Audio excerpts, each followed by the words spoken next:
Surprise. Élise Lucet est apparue mardi soir en prime time sur France 2, sur le plateau du célèbre jeu Question pour un champion présenté depuis quelques années par Samuel Etienne.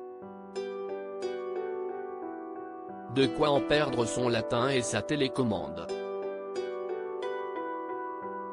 CST en réalité pour les besoins du dernier numéro de Cash Investigation que la journaliste a emprunté le décor et les codes du jeu, à son confrère.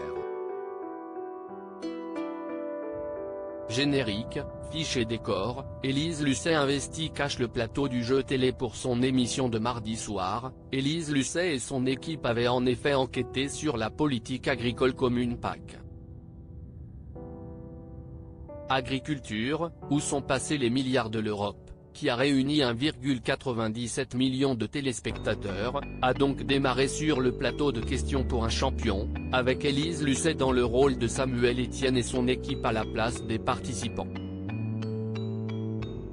Tous les ingrédients étaient réunis pour faire croire à une véritable émission du quiz, générique, fiche, voix off, questions, même si ces dernières étaient davantage orientées sur le sujet du soir, soit les milliards dégagés par l'agriculture.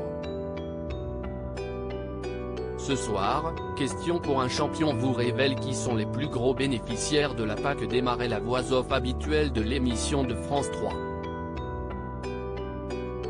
Dès lors, Élise Lucet a attaqué sur la présentation des candidats, et sur les premières questions de la première manche, 9 points gagnants bien connus des habitués du programme. Question numéro 1. Quel est le premier bénéficiaire métropolitain de la PAC? Les journalistes ont alors tous les 4 proposé des réponses. Un agriculteur qui produit des céréales a proposé le premier, sans succès. Un éleveur a suggéré la deuxième, sans marquer de points.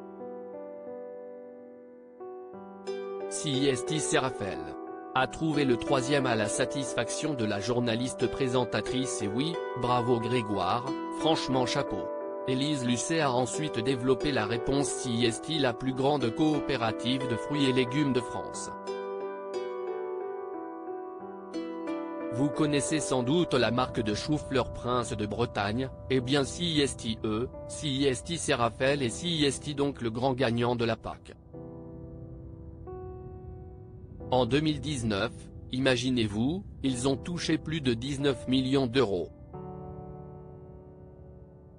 La méthode pédagogique de Élise Lucet pour comprendre un sujet complexe. Quoi de plus pédagogue que d'utiliser le jeu pour exposer aux téléspectateurs des sujets aussi complexes que la politique agricole commune?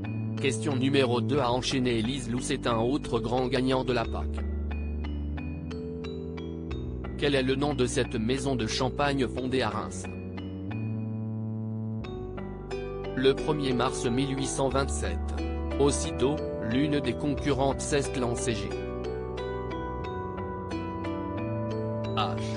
Mumm, sous les bravos de la journaliste. Bravo Véronique pour votre célérité. Mumm appartient au groupe Pernod Ricard, le numéro 2 mondial des vins et spiritueux. Mumm a touché en 2019 presque 3 millions d'euros de subventions de la PAC. Une méthode pédagogique visiblement payante pour Élise Lucet, dont l'émission de mardi soir a su mobiliser 9,6% du public français. Bientôt une prochaine manche?